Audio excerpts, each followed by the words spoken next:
नमस्कार, मी प्रीती खंडागळे. आपण पाहताय आवाज इंडिया मराठी. यवतमाळ जिल्ह्यातील कळंब तालुक्यातील पांगडी गावातून नात्यांना काळीमा फासणारी घटना समोर आली आहे.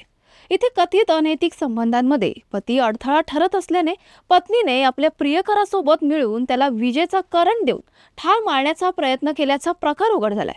या घटनेनंतर परिसरात खळबळ उडाली असून पोलिसांनी आरोपी पत्नी आणि तिच्या प्रियकराला अटक केली आहे.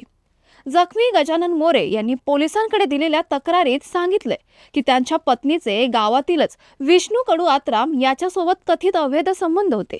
आरोप आहे की दोघांनी मिळून गजाननला मार्गातून हटवण्याचा कट रचला.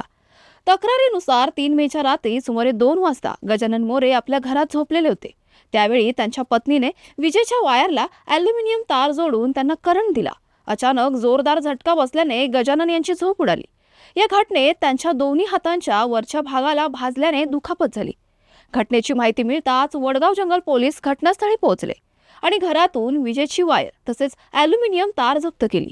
तपासानंतर पोलिसांनी 8 मे रोजी भारतीय न्याय संहितेच्या कलम 109(1) आणि 62(2) अंतर्गत आरोपी पत्नी कवडी मोरे आणि तिचा कथित प्रियकर विष्णू आत्राम यांना अटक केली. सध्या या प्रकरणाचा पुढील तपास पोलिसांकडून सुरू आहे. अशाच महत्त्वाच्या बातम्या बघण्यासाठी पाहत राहा आवाज इंडिया मराठी, शोध सत्याचा.